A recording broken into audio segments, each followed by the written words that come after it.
शिव महापुराण कथा अध्याय 12। श्री शिवाय नमस्तुभ्यं। जय भोलेनाथ। आप सभी का दिन शुभ और मंगलमय हो। आप सभी पर भगवान भोलेनाथ की कृपा सदा सर्वदा बनी रहे। इससे पहले का अध्याय सुनने के लिए आप सभी का बहुत बहुत धन्यवाद। आज सुनिए शिव महापुराण कथा में आगे का वृतांत। ब्रह्मा जी कहते हैं, नारद, परमेश्वर भगवान शिव की बातें सुनकर और उनके साक्षात स्वरूप का दर्शन पाकर देवी पार्वती को बहुत हर्ष हुआ। उनका मुखमंडल प्रसन्नता के कारण कमल दल के समान खिल उठा। उस समय वे बहुत सुख का अनुभव करने लगी। अपने सम्मुख खड़े महादेव जी से वे इस प्रकार बोली, हे देवेश्वर, आप सबके स्वामी हैं। हे प्रभु, पूर्वकाल आपने जिस प्रिया के कारण प्रजापति दक्ष के संपूर्ण यज्ञ का पल भर में विनाश कर दिया था, भला उसे ऐसे ही क्यों भुला दिया। हे सर्वेश्वर, हम दोनों का साथ तो जन्म जन्मांतर का है। प्रभु, इस समय मैं समस्त देवताओं की प्रार्थना से प्रसन्न होकर उनको तारकासुर के दुखों से मुक्ति दिलाने के लिए पर्वतों के राजा हिमालय की पत्नी देवी मैना के गर्भ से उत्पन्न हुई हूँ। आपको ज्ञात ही है कि आपको पुनः पति रूप में प्राप्त करने हेतु ही मैंने यह कठोर तपस्या की है। इसलिए देवेश, आप मुझसे विवाह कर मुझे मेरी इच्छानुसार अपनी पत्नी बना ले। भगवान, आप तो अनेक लीलाएं रचते हैं। अब आप मेरे पिता शैलराज हिमालय और मेरी माता मैना के समक्ष चलकर उनसे मेरा हाथ मांग लीजिए। भगवान, जब आप इन सब बातों से मेरे पिता को अवगत कराएंगे, तब वे निश्चय ही मेरा हाथ प्रसन्नतापूर्वक आपको सौंप देंगे। पूर्व जन्म में जब मैं प्रजापति दक्ष की पुत्री सती थी, उस समय मेरा और आपका विवाह हुआ था। तब मेरे पिता दक्ष ने ग्रहों की पूजा नहीं की थी। उस विवाह में ग्रह पूजन से संबंधित बहुत बड़ी त्रुटि रह गई थी। मैं यह चाहती हूँ कि इस बार शास्त्रोक्त विधि से हमारा विवाह संपन्न हो। हमें विवाह से संबंधित सभी रीति रिवाजों और रस्मों का भली भांति पालन करना चाहिए, ताकि इस बार हमारा विवाह सफल हो सके। देवेश्वर, आप मेरे पिता हिमालय को इस संबंध में बताएं, ताकि उन्हें अपनी पुत्री की तपस्या के विषय में ज्ञात हो सके। देवी पार्वती के प्रेम और निष्ठा भरे इन शब्दों को सुनकर भगवान शिव बहुत प्रसन्न हुए और हंसते हुए बोले, हे देवी महेश्वरी, इस संसार में हमारे आसपास जो कुछ भी दिखाई देता है, वह सब ही नाशवान अर्थात नश्वर है। मैं निर्गुण परमात्मा हूँ। मैं अपने ही प्रकाश से प्रकाशित होता हूँ और मेरा अस्तित्व स्वतंत्र है। देवी, आप समस्त कर्मों को करने वाली प्रकृति हैं और आप ही महामाया है। आपने ही मुझे इस मायामोह के बंधनों में फंसाया है। मैंने इन सभी को धारण कर रखा है। कौन मुख्य ग्रह है और कौन ऋतु समूह है। हे देवी, आप और मैं दोनों ही सदैव अपने भक्तों को सुख देने के लिए ही अवतार ग्रहण करते हैं। आप सगुण और निर्गुण प्रकृति हैं। हे गिरिजे, मैं आपके पिता के पास आपका हाथ मांगने के लिए नहीं जा सकता। फिर भी आपकी इच्छा को पूरा करना मेरा कर्तव्य है। अतः आप जैसा कहेंगी मैं अवश्य करूंगा। महादेव जी के ऐसा कहने पर देवी पार्वती अति हर्ष का अनुभव करने लगी और शिवजी को भक्तिपूर्वक प्रणाम करके बोली, हे नाथ, आप परमात्मा हैं और मैं प्रकृति हूँ। हम दोनों का अस्तित्व स्वतंत्र एवं सगुण है। फिर भी अपने भक्तों की इच्छा पूरा करना हमारा कर्तव्य है। भगवान, मेरे पिता हिमालय से मेरा हाथ मांगकर उन्हें दाता होने का सौभाग्य प्रदान करें। हे प्रभु, आप तो जगत में भक्तवत्सल नाम से विख्यात है। मैं भी तो आपकी परम भक्त हूँ। क्या मेरी इच्छा को पूरा करना आपके लिए महत्वपूर्ण नहीं है। हे नाथ, हम दोनों जन्म जन्म से एक दूसरे के ही हैं। हमारा अस्तित्व एक साथ है। तभी तो आपका अर्धनारीश्वर रूप सभी मनुष्यों, ऋषि मुनियों एवं देवताओं द्वारा पूज्य है। मैं आपकी पत्नी हूँ। मैं जानती हूँ कि आप निर्गुण, निराकार और परमब्रह्म परमेश्वर हैं। आप सदा अपने भक्तों का हित करने वाले हैं। आप अनेकों प्रकार की लीलाएं रचते हैं। भगवान, आप सर्वज्ञ हैं। मुझ दीन पर भी अपनी कृपा दृष्टि करिए और अनोखी लीला रचकर इस कार्य की सिद्धि कीजिए। नारद, ऐसा कहकर देवी पार्वती दोनों हाथ जोड़कर और मस्तक झुकाकर खड़ी हो गई। अपनी प्राणवल्लभा पार्वती की इच्छा का सम्मान करते हुए महादेव जी ने हिमालय से उनका हाथ मांगने हेतु अपनी स्वीकृति प्रदान कर दी। तत्पश्चात त्रिलोकीनाथ महादेव जी उस स्थान से अंतर्धान होकर अपने निवास कैलाश पर्वत पर चले गए। कैलाश पर्वत पर पहुंचकर शिवजी ने प्रसन्नतापूर्वक सारा वृत्तांत नंदीश्वर सहित अपने सभी गणों को सुनाया। यह जानकर सभी गण बहुत खुश हुए और नाचने गाने लगे। उस समय वहां महान उत्सव होने लगा। उस समय सभी खुश थे और आनंद का वातावरण था। ब्रह्मा जी बोले, हे महामुनि नारद, भगवान शिव के वहां से अंतर्धान हो जाने के उपरांत देवी पार्वती भी अपनी सखियों के साथ प्रसन्नतापूर्वक अपने पिता के घर की ओर चल दी। उनके आने का शुभ समाचार सुनकर देवी मैना और हिमालय बहुत प्रसन्न हुए और तुरंत सिंहासन से उठकर देवी पार्वती से मिलने के लिए चल दिए। उनके सभी भाई भी उनकी जय जयकार करते हुए उनसे मिलने के लिए आगे चले गए। देवी पार्वती अपने नगर के निकट पहुंची। वहां उन्होंने अपने माता पिता और भाइयों को नगर के मुख्य द्वार पर अपना इंतजार करते पाया। वे अत्यंत हर्ष से विभोर होकर उनका स्वागत करने के लिए खड़े थे। पार्वती ने हाथ जोड़कर उन्हें प्रणाम किया। हिमालय और मैना ने अपनी पुत्री को अनेकानेक आशीर्वाद देकर गले से लगा लिया। भाव विह्वल होकर उनकी आंखों से आंसू टपकने लगे।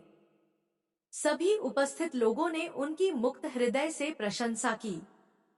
वे कहने लगे कि पार्वती ने उनके कुल का उद्धार किया है और अपने मनोवांछित कार्य की सिद्धि की है। इस प्रकार सभी प्रसन्न थे और उनकी प्रशंसा करते हुए नहीं थक रहे थे। लोगों ने सुगंधित पुष्पों, चंदन एवं अन्य सामग्रियों से देवी पार्वती का पूजन किया। इस शुभ बेला में उन पर स्वर्ग से देवताओं ने भी पुष्प वर्षा की तथा उनकी स्तुति की। तत्पश्चात बहुत आदर सहित उन्हें घर की ओर ले जाया गया और विधि विधान से उनका गृह प्रवेश कराया गया। ब्राह्मणों, ऋषि मुनियों, देवताओं और प्रजाजनों ने उन्हें अनेकों शुभ व उत्तम आशीर्वाद प्रदान किए। इस शुभ अवसर पर शैलराज हिमालय ने ब्राह्मणों एवं दीन दुखियों को दान दिया। उन्होंने ब्राह्मणों से मंगल पाठ भी कराया। उन्होंने पधारे हुए सभी ऋषि मुनियों, देवताओं और स्त्री पुरुषों का आदर सत्कार किया। तत्पश्चात हिमालय अपनी पत्नी मैना को साथ लेकर गंगा स्नान को चलने लगे। तभी भगवान शिव नाचने वाले नट का वेश धारण करके उनके समीप पहुँचे। उनके बाएं हाथ में सींग और दाहिने हाथ में डमरू था और पीठ पर कथरी रखी थी। उन्होंने सुंदर लाल वस्त्र पहने थे। नाचने गाने में वे पूर्णतः मग्न थे। नट रूप धारण किए हुए शिवजी ने बहुत सुंदर नृत्य किया और अनेक प्रकार के गीत गा गाकर सभी का मन मोह लिया। नृत्य करते समय वे बीच बीच में शंख और डमरू भी बजा रहे थे और मनोरम लीलाएं कर रहे थे। उनकी इस प्रकार की मन को हरने वाली लीलाएं देखने के लिए पूरे नगर के स्त्री पुरुष, बच्चे बूढ़े वहां आ गए। नटरूपी भगवान शिव को नृत्य करते हुए देखकर और उनका गाना सुनकर सभी मंत्र मुग्ध हो गए। परंतु देवी पार्वती से भला यह कब तक छिपता? उन्होंने मन ही मन अपने प्रिय महादेव जी के साक्षात दर्शन कर लिए। शिवजी का रूप ही अलौकिक है। उन्होंने पूरे शरीर पर विभूति मल रखी थी तथा उनके शरीर पर त्रिशूल बना हुआ था। गले में हड्डियों की माला पहन रखी थी। उनका मुख सूर्य के तेज के समान शोभा पा रहा था। उनके गले में यज्ञोपवीत के समान नाग लटका हुआ था। त्रिलोकीनाथ भगवान शिव के इस सुंदर मनोहारी स्वरूप का हृदय में दर्शन कर लेने मात्र से ही देवी पार्वती हर्षातिरेक से बेहोश हो गई। वे जैसे उनके स्वप्न में कह रहे थे कि देवी अपना मनोवांछित वर मांगो। हृदय में विराजमान इस अनोखे स्वरूप को मन ही मन प्रणाम करके पार्वती ने कहा कि भगवान, मेरे पति बन जाइए। तब देवेश्वर ने मुस्कुराते हुए तथास्तु कहा और उनके स्वप्न से अंतर्धान हो गए। जब उनकी आंखें खुली तो उन्होंने शिवजी को नट रूप धारण किए वहां नाचते गाते देखा। नट के रूप में स्वयं भक्तवत्सल भगवान शिव के नाच गाने से प्रसन्न होकर पार्वती की माता मैना सोने की थाली में रत्न, माणिक, हीरे और सोना लेकर उन्हें भिक्षा देने के लिए आईं। उनका ऐश्वर्य देखकर शिवजी बहुत प्रसन्न हुए, परंतु उन्होंने उन सुंदर रत्नों और आभूषणों को लेने से इनकार कर दिया। वे बोले, देवी, भला मुझे रत्नों और आभूषणों से क्या लेना देना? यदि आप मुझे कुछ देना ही चाहती हैं, तो अपनी कन्या का दान दे दीजिए। यह कहकर वे पुनः नृत्य करने लगे। उनकी बातें सुनकर देवी मैना क्रोध से उफन उठी। वे उन्हें उसी समय वहां से निकालना चाहती थी कि तभी गिरिराज हिमालय भी गंगा स्नान करके वापस लौट आए। जब उनकी पत्नी मैना ने उन्हें सभी बातें बताईं, तो वे भी जल्द से जल्द नट को वहां से निकालने को तैयार हो गए। उन्होंने अपने सेवकों को नट को बाहर निकालने की आज्ञा दी, परंतु यह असंभव था क्योंकि वे साक्षात शिव भले ही नट का रूप धारण किए हुए थे, परंतु उनका शरीर अद्भुत तेज से संपन्न था और वे परम तेजस्वी दिखाई दे रहे थे। उन्हें उठाकर निकाल फेंकना तो दूर की बात थी, उन्हें तो छूना भी कठिन था। तब उन्होंने मैना हिमालय को अनेक प्रकार की लीलाएं रचकर दिखाईं। नट ने तुरंत ही श्रीहरि विष्णु का रूप धारण कर लिया। उनके माथे पर किरीट, कानों में कुंडल और शरीर पर पीले वस्त्र अनोखी शोभा पा रहे थे। उनकी 4 भुजाएं थी। पूजा करते समय हिमालय और मैना ने जो पुष्प, गंध एवं अन्य वस्तुएं अर्पित की थी, वे सभी उनके शरीर और मस्तक पर शोभा पा रही थी। यह देखकर सभी आश्चर्यचकित हो गए। तत्पश्चात नट ने जगत की रचना करने वाले ब्रह्मा जी का चतुर्मुख रूप धारण कर लिया। उनका शरीर लाल रंग का था और वे वैदिक मंत्रों का उच्चारण कर रहे थे। उन सभी ने उस नट भक्तवत्सल भगवान शिव के उत्तम रूप को देखा। उनके साथ देवी पार्वती भी थी। वे रुद्र रूप में मुस्कुरा रहे थे। उनका वह स्वरूप अत्यंत सुंदर एवं मनोहारी था। उनकी ये सुंदर लीलाएं देखकर सभी आश्चर्यचकित रह गए थे और परम आनंद का अनुभव कर रहे थे। तत्पश्चात पुनः एक बार नट रूपी शिवजी ने मैना हिमालय से उनकी पुत्री का हाथ मांगा तथा अन्य भिक्षा ग्रहण करने से इनकार कर दिया, परंतु शिवजी की माया से मोहित हुए गिरिराज हिमालय ने उन्हें अपनी पुत्री सौंपने से मना कर दिया। बिना कुछ भी लिए वह नट वहां से अंतर्धान हो गया। वे सोचने लगे कि वे स्वयं भगवान शिव ही थे, जो स्वयं यहाँ पधार कर हमारी कन्या का हाथ मांग रहे थे और हमें अपनी माया से छलकर अपने निवास कैलाश पर वापस चले गए हैं। यह सोचकर हिमालय और मैना दोनों ही एक पल को बहुत प्रसन्न हुए, परंतु अगले ही पल यह सोचकर उदास हो गए कि हमने स्वयं साक्षात शिवजी को बिना कुछ दिए और उनका आदर सम्मान किए बिना ही खाली हाथ अपने द्वार से लौटा दिया। वे अत्यंत व्याकुल हो उठे। ब्रह्मा जी बोले, हे नारद, गिरिराज हिमालय और देवी मैना के मन में भगवान शिव के प्रति भक्ति भाव देखकर सभी देवता आपस में विचार विमर्श करने लगे। तब देवताओं के गुरु बृहस्पति और ब्रह्मा जी से आज्ञा लेकर सभी भगवान शिव के पास कैलाश पर्वत पर गए। वहां पहुंचकर उन्होंने हाथ जोड़कर शिवजी को प्रणाम किया और उनकी अनेकानेक बार स्तुति की। तत्पश्चात देवता बोले, हे देवाधिदेव महादेव, भगवान शंकर, हम दोनों हाथ जोड़कर आपकी शरण में आए हैं। हम पर प्रसन्न होइए और हम पर अपनी कृपा दृष्टि बनाइए। प्रभु, आप तो भक्तवत्सल हैं और अपने भक्तों की प्रसन्नता के लिए कार्य करते हैं। आप दीन दुखियों का उद्धार करते हैं। आप दया और करुणा के अथाह सागर हैं। आप ही अपने भक्तों को संकटों से दूर करते हैं तथा उनकी सभी विपत्तियों का विनाश करते हैं। इस प्रकार महादेव जी की अनेकों बार स्तुति करने के बाद देवताओं ने भगवान शिव को गिरिराज हिमालय और उनकी पत्नी मैना की भक्ति से अवगत कराया और आदर सहित सभी बातें उन्हें बता दी। तत्पश्चात भगवान शिव ने हंसते हुए उनकी सभी प्रार्थनाओं को स्वीकार कर लिया। तब अपने कार्य को सिद्ध हुआ समझकर सभी देवता प्रसन्नतापूर्वक अपने अपने धाम लौट गए। जैसा कि सभी जानते हैं कि भगवान शिव को लीलाधारी कहा जाता है। वे माया के स्वामी हैं। पुनः वे शैलराज हिमालय के घर गए। उस समय राजा हिमालय अपनी पुत्री पार्वती सहित सभा भवन में बैठे हुए थे। उन्होंने ऐसा रूप धारण किया कि वे कोई ब्राह्मण अथवा साधु संत जान पड़ते थे। उनके हाथ में दंड व छत्र था। शरीर पर दिव्य वस्त्र तथा माथे पर तिलक शोभा पा रहा था। उनके गले में शालग्राम तथा हाथ में स्फटिक की माला थी। वे मुक्त कंठ से हरिनाम जप रहे थे। उन्हें आया देखकर पर्वतों के राजा हिमालय तुरंत उठकर खड़े हो गए और उन्होंने ब्राह्मण को भक्तिभाव से साष्टांग प्रणाम किया। देवी पार्वती अपने प्राणेश्वर भगवान शिव को तुरंत पहचान गई। उन्होंने उत्तम भक्तिभाव से सिर झुकाकर उनकी स्तुति की। वे मन ही मन बहुत प्रसन्न हुई।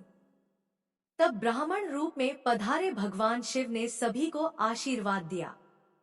तत्पश्चात हिमालय ने उन ब्राह्मण देवता की पूजा आराधना की और उन्हें मधुपर्क आदि पूजन सामग्री भेंट की, जिसे शिवजी ने प्रसन्नतापूर्वक ग्रहण किया। तत्पश्चात पार्वती के पिता हिमालय ने उनका कुशल समाचार पूछा और बोले, हे विप्रवर, आप कौन हैं? यह प्रश्न सुनकर वे ब्राह्मण देवता बोले, हे गिरिश्रेष्ठ, मैं वैष्णव ब्राह्मण हूँ और भूतल पर भ्रमण करता रहता हूँ। मेरी गति मन के समान है, एक पल में यहाँ तो दूसरे पल में वहां। मैं सर्वज्ञ, परोपकारी, शुद्धात्मा हूँ। मैं ज्योतिषी हूँ और भाग्य की सभी बातें जानता हूँ। क्या हुआ है, क्या होने वाला है, यह सब कुछ मैं जानता हूँ। मुझे ज्ञात हुआ है कि आप अपनी दिव्य सुलक्षणा पुत्री पार्वती को, जो कि सुंदर एवं लक्ष्मी के समान है, आश्रय विहीन, कुरूप और गुणहीन महेश्वर शिव को सौंपना चाहते हैं। वे शिवजी तो मरघट में रहते हैं। उनके शरीर पर हर समय सांप लिपटे रहते हैं और वे अधिक समय योग और ध्यान में ही बिताते हैं। वे नंग धड़ंग होकर ही इधर उधर भटकते फिरते हैं। उनके पास पहनने के लिए वस्त्र भी नहीं है। आज कोई उनके कुल के विषय में भी नहीं जानता है। वे स्वभाव से बहुत ही उग्र है। बात बात पर उन्हें क्रोध आ जाता है। वे अपने शरीर पर सदा भस्म लगाए रहते हैं। सिर पर उन्होंने जटाजूट धारण कर रखा है। ऐसे अयोग्य वर को, जिसमें अच्छा और रुचिकर कहने लायक कुछ भी नहीं है, आप क्यों अपनी पुत्री का जीवन साथी बनाना चाहते हैं? आपका यह सोचना कि शिव ही आपकी पुत्री के योग्य है, सर्वथा गलत है। आप तो महान ज्ञानी हैं। आप नारायण कुल में उत्पन्न हुए हैं। भला आपकी सुंदर पुत्री को वरों की क्या कमी हो सकती है? उस परम सुंदरी से विवाह करने को अनेकों देशों के महान वीर, बलशाली, सुंदर, स्वस्थ राजा और राजकुमार सहर्ष तैयार हो जाएंगे। आप तो समृद्धिशाली हैं। आपके घर में भला किस वस्तु की कमी हो सकती है? परंतु शैलराज, जहां आप अपनी पुत्री को ब्याहना चाह रहे हैं, वे बहुत निर्धन हैं। यहाँ तक कि उनके भाई बंधु भी नहीं हैं। वे सर्वथा अकेले हैं। गिरिराज हिमालय, आपके पास अभी समय है। अतः आप अपने भाई बंधुओं, पुत्रों व अपनी प्रिय पत्नी देवी मैना से इस विषय में सलाह कर ले, परंतु अपनी पुत्री पार्वती से इस विषय में कोई सलाह न ले, क्योंकि वे शिव के गुण दोषों के बारे में कुछ भी नहीं जानती हैं। ऐसा कहकर ब्राह्मण देवता, जो वास्तव में साक्षात भगवान शिव ही थे, हिमालय का आदर सत्कार ग्रहण करके आनंद पूर्वक वहां से अपने धाम को चले गए। ब्रह्मा जी बोले, ब्राह्मण के रूप में पधारे स्वयं भगवान शिव की बातों का देवी मैना पर बहुत प्रभाव पड़ा और वे बहुत दुखी हो गई। वे अपने पति हिमालय से कहने लगी कि इस ब्राह्मण ने शिवजी की निंदा की है, उसे सुनकर मेरा मन बहुत खिन्न हो गया है। जब भगवान शिव का रूप और शील सभी कुत्सित हैं, तथा सभी उनके विषय में बुरा ही सोचते हैं और उन्हें मेरी पुत्री के सर्वथा अयोग्य मानते हैं, तो मैं अपनी प्रिय पुत्री का हाथ कदापि उनके हाथ में नहीं दूंगी। मुझे अपनी पुत्री अपने प्राणों से भी अधिक प्रिय है। यदि आपने मेरी बात नहीं मानी तो मैं इसी समय विष खा लूंगी और अपने प्राण त्याग दूंगी। साथ ही अपनी बेटी पार्वती को लेकर इस घर से चली जाऊंगी। मैं पार्वती के गले में फांसी लगा दूंगी, उसे वनों में ले जाऊंगी अथवा किसी सागर में डुबो दूंगी, परंतु किसी भी हालत में उसका ब्याह पिनाकधारी शिव के साथ नहीं होने दूंगी। यह कहकर देवी मैना रोती हुई तुरंत को भवन में चली गईं और उन्होंने कीमती वस्त्रों आभूषणों का त्याग कर दिया और जमीन पर लेट गई। जब इस विषय में भगवान शिव को जानकारी हुई तो उन्होंने सप्तऋषियों को याद किया। वे तुरंत ही वहां आ गए। तब त्रिलोकीनाथ भगवान शिव ने सप्तऋषियों को देवी मैना को समझाने की आज्ञा देकर उनके घर भेजा। त्रिलोकीनाथ भगवान शिव का आदेश मिलने पर सप्तऋषि उन्हें श्रद्धापूर्वक प्रणाम करके आकाश मार्ग से पर्वतों के राजा हिमालय के राज्य की ओर चल दिए। सप्तऋषि जब हिमालय के नगर के निकट पहुंचे तो वहां का ऐश्वर्य देखकर उसकी प्रशंसा करने लगे। वे सातों ऋषि आकाश में सूर्य के समान चमकते हुए जान पड़ते थे। उन्हें आकाश मार्ग से आता देखकर हिमालय को बहुत आश्चर्य हुआ। शैलराज सोचने लगे कि इन तेजस्वी सप्तऋषियों के आगमन से आज मेरा संपूर्ण राज्य धन्य हो गया।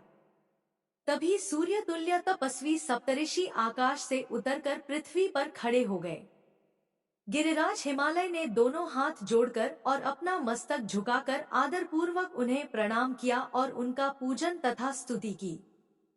तत्पश्चात गिरिराज हिमालय ने कहा कि आज मेरा घर आपके चरणों की रज पाकर पवित्र हो गया है। मेरा जीवन आपके दर्शनों से धन्य हो गया है। फिर आदरपूर्वक हिमालय ने सप्तऋषियों को आसनों पर बैठाया। हिमालय बोले, आज मेरा जीवन सफल हो गया है। आज मेरा सम्मान इस संसार में बहुत बढ़ गया है। जिस प्रकार अनेक तीर्थों के दर्शनों को पुण्य कमाने का स्रोत माना जाता है, उसी प्रकार आज मैं भी पवित्र तीर्थों के समान वंदनीय हो गया हूँ।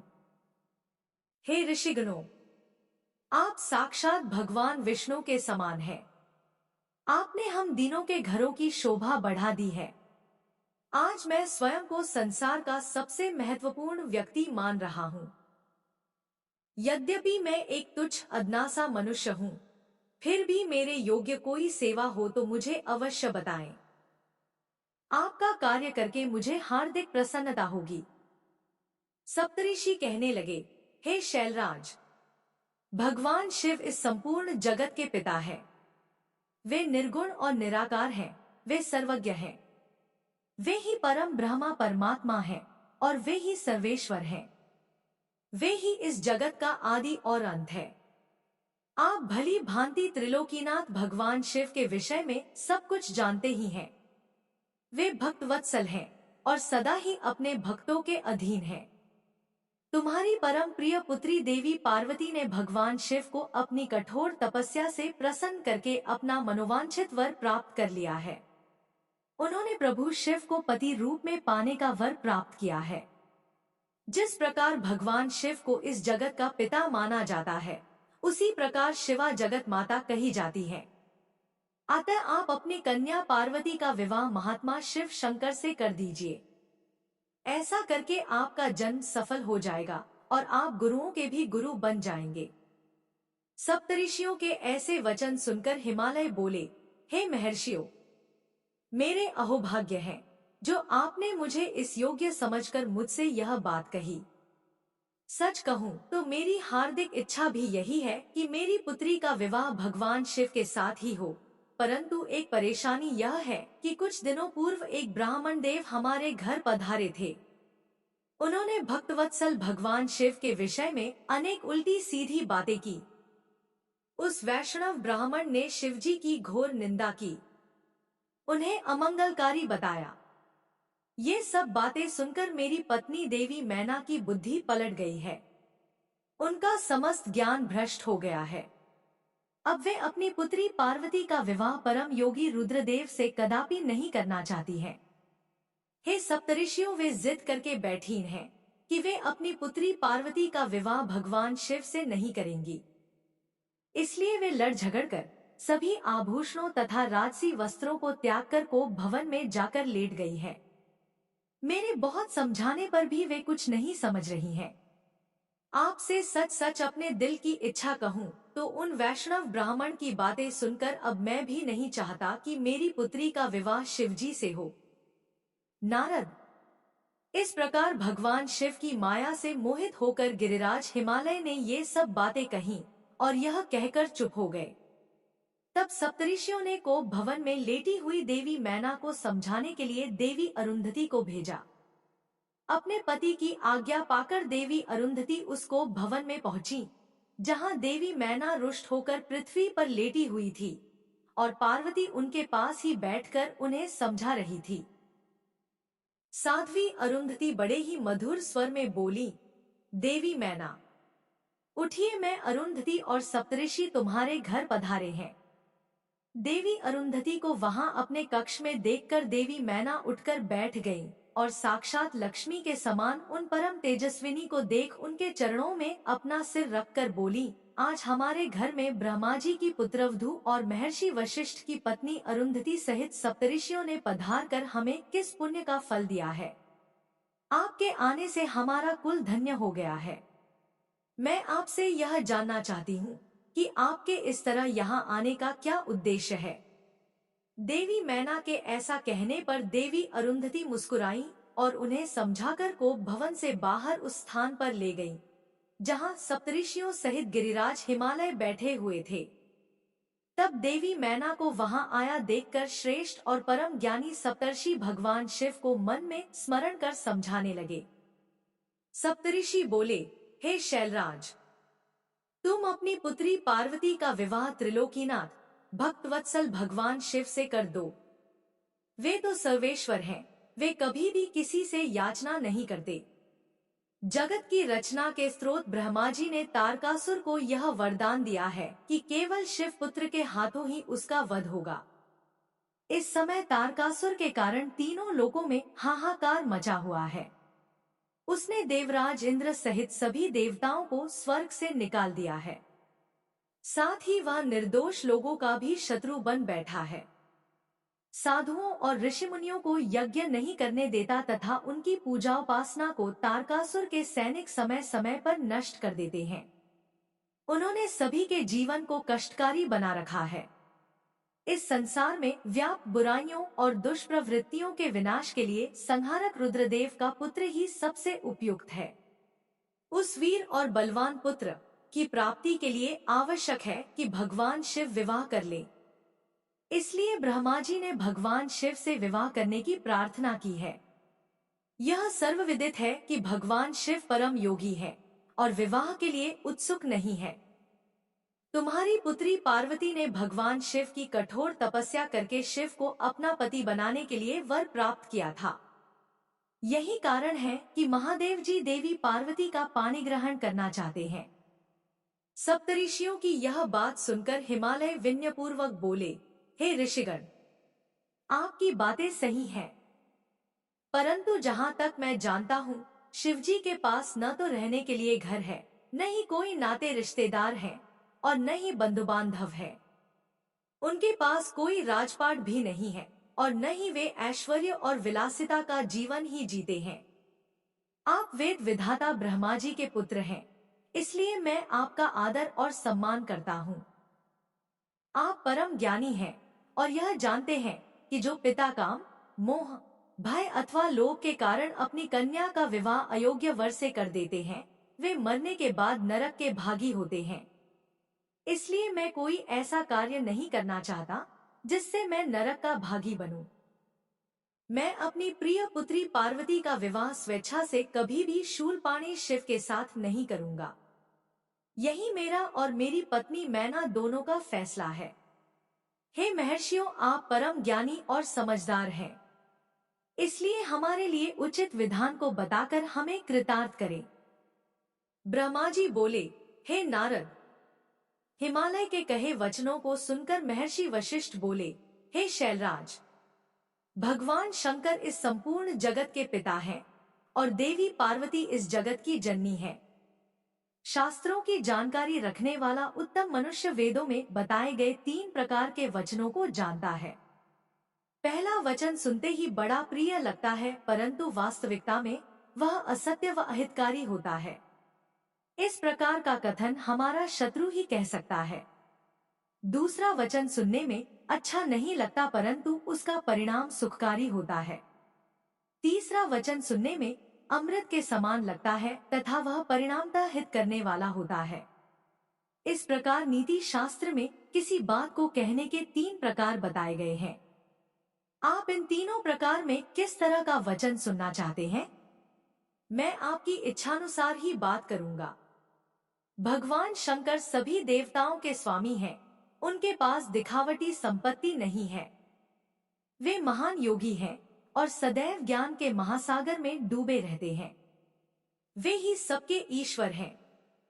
गृहस्थ पुरुष राज्य और संपत्ति के स्वामी मनुष्य को ही अपनी पुत्री का वर चुनता है। ऐसा न करके यदि वह किसी दीनहीन को अपनी कन्या ब्याह दे तो उसे कन्या के वध का पाप लगता है। शैलराज, आप शिव स्वरूप को जानते ही नहीं हैं। धनपति कुबेर आपका सेवक है। कुबेर को यहाँ धन की कौन सी कमी है? जो स्वयं सारे संसार की उत्पत्ति, पालन और सहार करते हैं, उन्हें भोजन की भला क्या कमी हो सकती है? ब्रह्मा, विष्णु और रुद्रदेव सभी भगवान शिव का ही रूप है। शिवजी से प्रकट हुई प्रकृति अपने अंश से 3 प्रकार की मूर्तियों को धारण करती है। उन्होंने मुख से सरस्वती, वक्षस्थल से लक्ष्मी एवं अपने तेज से पार्वती को प्रकट किया है। भला उन्हें दुख कैसे हो सकता है? तुम्हारी कन्या तो कल्पकल्प में उनकी पत्नी होती रही है एवं होती रहेगी। अपनी कन्या सदाशिव अर्पण कर दो। तुम्हारी कन्या के तपस्या करते समय देवताओं की प्रार्थना पर सदाशिव तुम्हारी कन्या के समीप पहुंचकर उन्हें उनका मनोवांछित वर प्रदान कर चुके हैं। तुम्हारी पुत्री पार्वती के कहे अनुसार शिवजी तुमसे तुम्हारी कन्या का हाथ मांगने के लिए तुम्हारे घर 2 बार पधारे थे, पर तुम उन्हें नहीं पहचान सके। वे नटराज और ब्राह्मण वेशधारी शिव ही थे जो तुम्हारी कन्या का हाथ मांगने आए थे, पर तुमने मना कर दिया। यह तुम्हारा दुर्भाग्य नहीं है तो क्या है? अब यदि तुमने प्रेम से शिवजी को अपनी कन्या का दान न किया तो भगवान शंकर बलपूर्वक ही तुम्हारी कन्या से विवाह कर लेंगे। शैलेंद्र, यह बात अगर आप ठीक से नहीं समझेंगे तो आपका अस्तित्व ही समाप्त हो जाएगा। आपको शायद ज्ञात नहीं है कि पूर्व में देवी शिवा ने ही प्रजापति दक्ष की पत्नी के गर्भ से जन्म लिया था और सती के नाम से प्रसिद्ध हुई थी। उन्होंने कठोर तपस्या करके भक्तवत्सल भगवान शिव को वरदान स्वरूप पति के रूप में प्राप्त किया था, परंतु अपने पिता दक्ष द्वारा आयोजित महान यज्ञ में अपने पति त्रिलोकीनाथ भगवान शिव की अवहेलना एवं निंदा होते देखकर उन्होंने स्वेच्छा से अपने शरीर को त्याग दिया था। वही साक्षात जगदम्बा इस समय आपकी पत्नी मैना के गर्भ से प्रकट हुई हैं और कल्याणमय भगवान शिव को जन्म जन्मांतर की भांति पति रूप में पाना चाहती है। अतः गिरिराज हिमालय, आप स्वयं अपनी इच्छा से अपनी पुत्री का हाथ महादेव जी के हाथों में सौंप दीजिए। इन दोनों का साथ इस जगत के लिए मंगलकारी है। शैलराज, यदि आप स्वेच्छा से शिवजी व देवी पार्वती का विवाह नहीं करेंगे तो पार्वती स्वयं अपने आराध्य भगवान शिव के धाम कैलाश पर्वत चली जाएंगी। आपकी प्रिय पुत्री पार्वती की इच्छा का सम्मान करते हुए ही भगवान शिव स्वयं आपसे पार्वती का हाथ मांगने के लिए वेश बदलकर आपके घर आए थे, परंतु आपने उनको नहीं पहचाना और अपनी कन्या देने से इनकार कर दिया। आपके शिखर पर तपस्या के लिए पधारे भगवान शिव की देवी पार्वती ने जब सेवा की थी तो आप भी उनके इस निर्णय में उनके साथ थे। आपकी आज्ञा प्राप्त करके ही देवी पार्वती भगवान शिव को पति रूप में पाने की इच्छा लेकर तपस्या करने हेतु वन में गई थी। उनके इस प्रण और कार्य को आपने सराहा था। फिर आज ऐसा क्या हो गया कि आप अपने ही वचनों से पीछे हट रहे हैं? भगवान शिव ने देवताओं की प्रार्थना स्वीकार करके हम सप्तऋषियों को और देवी अरुंधति को आपके पास भेजा है। इसलिए हम आपको यह समझाने आए हैं कि आप पार्वती जी का हाथ भगवान शिव के हाथों में दे दें। ऐसा करके आपको बहुत आनंद मिलेगा। भगवान शिव ने तपस्या के पश्चात प्रसन्न होकर देवी पार्वती को यह वरदान दिया है कि वे उनकी पत्नी हो। भगवान शिव परमेश्वर हैं। उनकी वाणी कदापि असत्य नहीं हो सकती। उनका वरदान अवश्य सत्य सिद्ध होगा। इसलिए हम सप्तऋषि आपसे यह अनुरोध कर रहे हैं कि आप इस विवाह हेतु प्रसन्नतापूर्वक अपनी स्वीकृति प्रदान करें। ऐसा करके आप अपने परिवार का ही नहीं समस्त मानवों और देवताओं का कल्याण करेंगे। ब्रह्मा जी बोले, हे नारद, कुल की रक्षा करने के लिए किसी एक का त्याग कर देना ही नीति शास्त्र कहलाता है। जिस प्रकार राजा अनर्ण्य ने अपने राजपाट, संपत्ति और अपने परिवार की रक्षा के लिए अपनी पुत्री का विवाह एक ब्राह्मण से कर दिया था, इसी प्रकार लोक कल्याण के लिए आपको भी स्वीकृति दे ही देनी चाहिए। राजा अनर्ण्य के बारे में सुनकर शैलराज हिमालय ने पूछा, है महर्षि, मैं राजा अनर्ण्य की कथा सुनना चाहता हूँ। गिरिराज हिमालय के ऐसे वचन सुनकर मुनि वशिष्ठ बोले, हे पर्वतराज, महाराजा मनु की 14वीं संतान इंद्रासावर्णी के वंश में ही राजा अनर्ण्य का जन्म हुआ था। वे भगवान शिव के परम भक्त थे। 7 द्वीपों पर उनका राज था। राजा अनर्ण्य ने भृगु मुनि को अपना आचार्य बनाकर 100 यज्ञ पूर्ण कराए थे। राजा अनर्ण्य की 5 रानियां, 100 पुत्र व एक साक्षात लक्ष्मी स्वरूपा परम सुंदरी कन्या थी, जिसका नाम पद्मा था। पद्मा इकलौती पुत्री होने के कारण बहुत लाडली थी। राजा अनर्ण्य और उनकी 5 रानियां पद्मा को बहुत प्यार करते थे।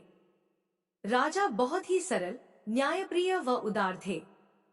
देवताओं द्वारा स्वर्ग का सिंहासन दिए जाने पर उन्होंने उसे ग्रहण करने से इनकार कर दिया था।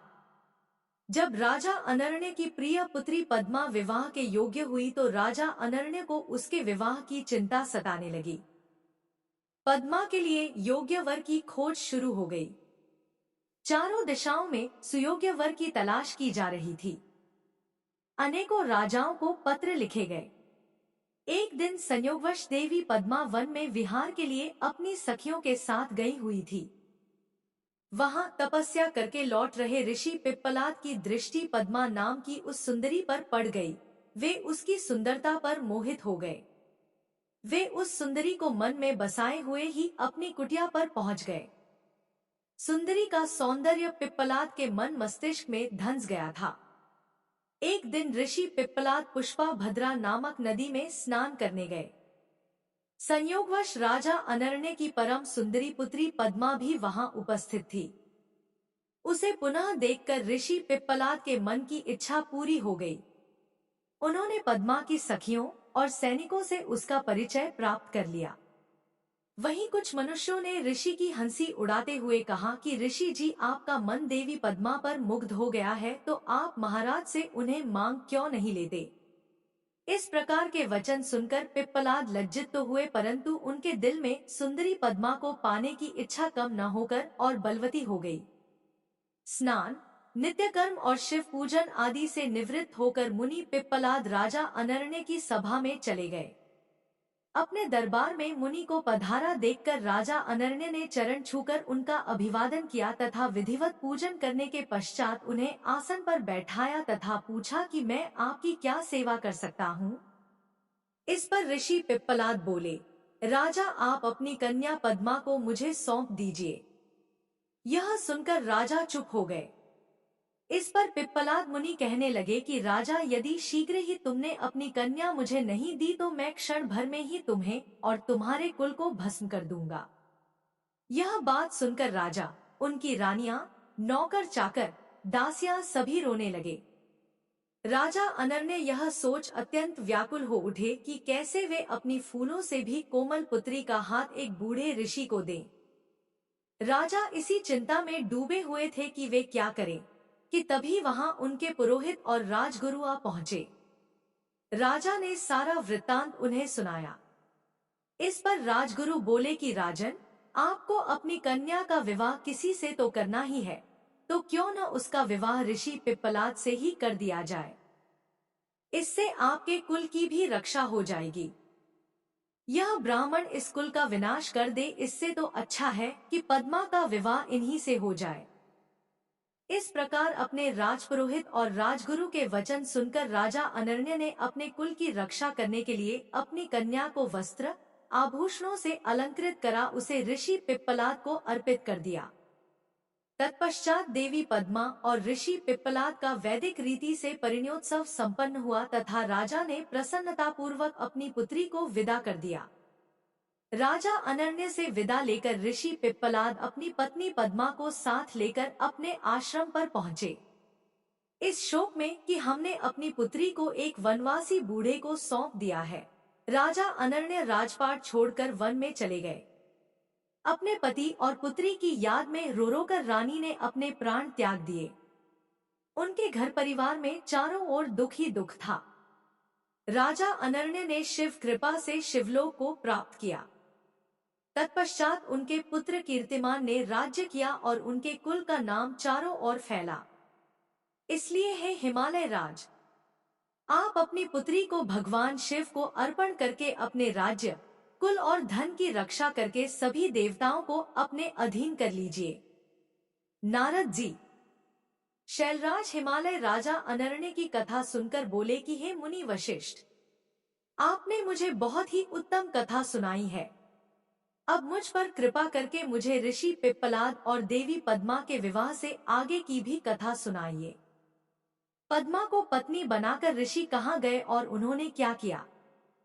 शैलराज हिमालय के इस प्रकार कहे प्रश्नों को सुनकर मुनि वशिष्ठ बोले, पर्वतराज, ऋषि पिप्पलाद अत्यंत वृद्ध थे। उनकी कमर झुकी हुई थी तथा वे काम काम कर आगे चल पाते थे। इस प्रकार बूढ़े ऋषि की पत्नी बनकर देवी पद्मा उनके साथ उनकी कुटिया में आ गई। पद्मा रूपवती होने के साथ साथ गुणवती भी थी। वह साक्षात लक्ष्मी का रूप थी। अपने पति को वह साक्षात विष्णु समझकर उनकी सेवा करती थी। एक दिन की बात है, देवी पद्मा स्वर्णदा नामक नदी में स्नान करने गई। तभी धर्मराज वहां आ पहुंचे और उनके मन में पद्मा की परीक्षा लेने की बात आई। धर्मराज ने राजसी वस्त्रों एवं आभूषणों को धारण किया और रथ में बैठ गए। रथ में बैठे वे साक्षात कामदेव प्रतीत हो रहे थे। देवी पद्मा को मार्ग में ही रोककर उन्होंने कहा, देवी, आप तो परम सुंदरी हैं। आपकी सुंदरता को देखकर तो चांद भी शर्मा जाए। आप तो राजरानी बनने योग्य हैं। आप इस भयानक जंगल में उस बूढ़े पिप्पलाद के साथ क्या कर रही हैं? वह बूढ़ा तो मृत्यु के बहुत पास है। देवी, आप उसको त्याग कर मेरे साथ चलें। मैं आपको अपने हृदय में स्थान दूंगा। आप मेरी रानी बनकर राज करेंगी। आपकी सेवा करने के लिए हजारों दासियां होंगी, जो आपकी हर आज्ञा को शिरोधार्य करेंगी। मैं स्वयं आपका दास बनकर रहूंगा। यह कहकर धर्मराज रथ से नीचे उतरकर देवी पद्मा का हाथ पकड़ने हेतु आगे बढ़े। यह देखकर पद्मा क्रोधित हो गई और पीछे हटकर जोर से बोली, अरे मूर्ख, अज्ञानी, अधर्मी, पापी, दूर हट जा। यदि तूने मुझे स्पर्श भी किया तो तू नष्ट हो जाएगा। तू काम में अंधा होकर मेरे पतिव्रत धर्म को भ्रष्ट करना चाहता है। तू क्या सोचता है कि तेरा यह राजसी रूप और धन देखकर मैं अपने परम पूज्य महातेजस्वी ऋषि पिप्पलाद को त्याग दूंगी? नहीं, कदापि नहीं।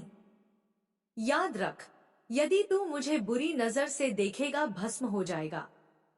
देवी पद्मा के शाप को सुनकर धर्मराज भयभीत हो गए। उन्होंने तुरंत राजा का वेश त्याग दिया और अपने असली रूप में आकर बोले, माता, मैं धर्म हूँ। मैं ज्ञानियों का गुरु हूँ और हर स्त्री को सदैव अपनी माता मानता हूँ। मैंने यह सब आपकी परीक्षा लेने के लिए ही की है। मेरा जन्म ही इसलिए हुआ है कि मैं धर्मात्मा मनुष्यों की धर्म संबंधी परीक्षा लेकर उन्हें धर्म में दृढ़ करूं, परंतु देवी आपने मुझे शाप दे दिया है, अब मेरा क्या होगा। यह कहकर धर्मराज चुपचाप खड़े हो गए। तब देवी पद्मा ने कहा, हे धर्मराज, आप तो इस संसार के सभी जीवों के कर्मों के साक्षी हैं। फिर मेरी परीक्षा लेने के लिए आपको यह सब ढोंग करने की क्या आवश्यकता थी। अब तो शब्द मेरे मुंह से निकल चुके हैं। जिस प्रकार कमान से निकला तीर कमान में वापस नहीं जा सकता, उसी प्रकार मेरा शाप मिथ्या नहीं हो सकता। धर्म आपके 4 पाद हैं। सतयुग में तुम्हारे चारों पाद होंगे, त्रेता युग में 3 पाद होंगे और द्वापर युग में 2 पाद होंगे। कलयुग में एक भी पाद नहीं होगा, परंतु जब पुनः सतयुग शुरू होगा तो तुम्हारे चारों पाद पूर्व की भांति वापस आ जाएंगे।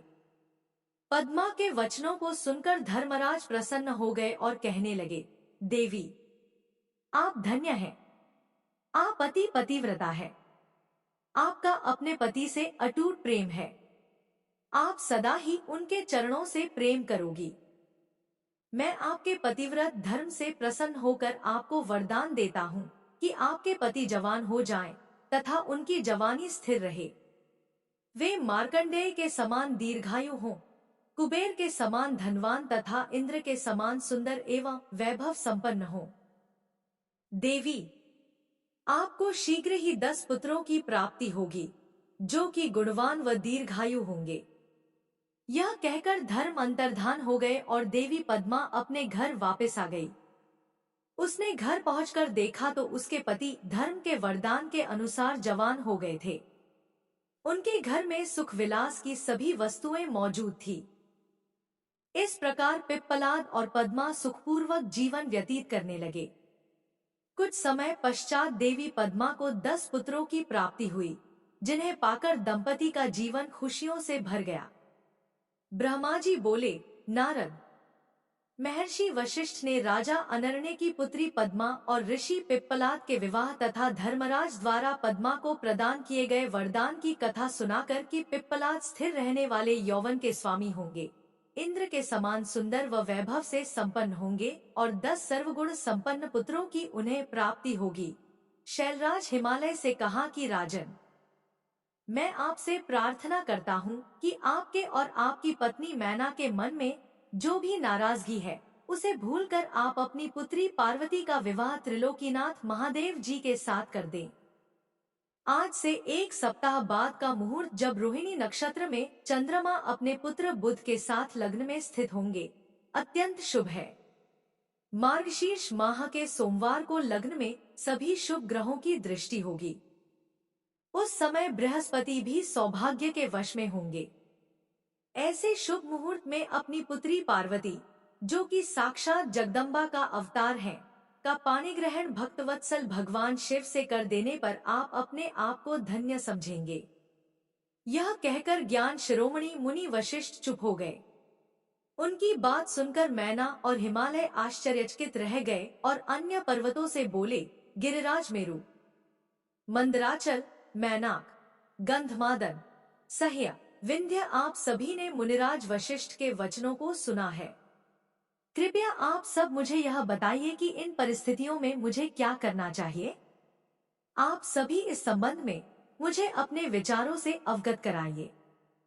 शैलराज हिमालय के कहे इन वचनों को सुनकर सभी पर्वतों ने आपस में विचार विमर्श किया और बोले, हे गिरिराज हिमालय, इस समय ज्यादा सोच विचार करने से कुछ नहीं होगा। अच्छा यही है कि हम सप्तऋषियों द्वारा कही गई बात को मानकर देवी पार्वती का विवाह शिवजी से करा दें, क्योंकि वास्तव में पार्वती का जन्म ही देवताओं के कार्यों को पूरा करने के लिए हुआ है। अतः हमें शीघ्र ही उनकी अमानत उनके हाथों में सौंपकर अपनी जिम्मेदारियों से मुक्त हो जाना चाहिए। तब सुमेरु तथा अन्य पर्वतों की बात सुनकर हिमालय प्रसन्न हुए और देवी पार्वती भी मन ही मन मुस्कुराने लगी। देवी अरुंधति ने भी विविध प्रकार की कथाओं को सुनाकर पार्वती की माता मैना को समझाने का प्रयत्न किया। मैना जब समझ गई तो बहुत प्रसन्न हुई और उन्होंने सभी को उत्तम भोजन कराया। उनके मन का सारा संदेह और भय दूर हो गया। शैलराज हिमालय ने दोनों हाथ जोड़कर उन सप्तऋषियों से कहा कि आपकी बातों को सुनकर मेरे मन का सारा शक दूर हो गया है। मैं भली भांति जान गया हूँ कि शिवजी ही ईश्वरों के भी ईश्वर अर्थात सर्वेश्वर हैं। वे इस जगत के कण कण में व्याप्त हैं। वे अतुलनीय हैं। इस संसार की हर वस्तु एवं हर प्राणी उन्हीं का है। यह कहकर हिमालय ने अपनी पुत्री पार्वती का हाथ पकड़कर उसे सप्तऋषियों के पास खड़ा कर दिया और बोले कि आज से मेरी पुत्री शिवजी की अमानत है। वे जब चाहें इसे यहाँ से ले जा सकते हैं। ऋषिगण शैलराज की बातें सुनकर प्रसन्न हुए और बोले, भगवान शिवजी आपकी पुत्री को स्वयं मांगकर आपको सौभाग्य प्रदान कर रहे हैं। यह कहकर वे ऋषिगण पार्वती को आशीर्वाद देने लगे और बोले, देवी आपका कल्याण हो तथा आपके गुणों में निरंतर वृद्धि हो। आप शिवजी की अर्धांगिनी बनकर उनका जीवन खुशियों से भर दें। सप्तऋषियों ने सुविचार करके 4 दिनों के बाद का शुभ मुहूर्त विवाह के लिए निकाला। तब शैलराज हिमालय और देवी मैना से आज्ञा लेकर वे सप्तऋषि देवी अरुंधति सहित वहां से भगवान शिव के पास चले गए।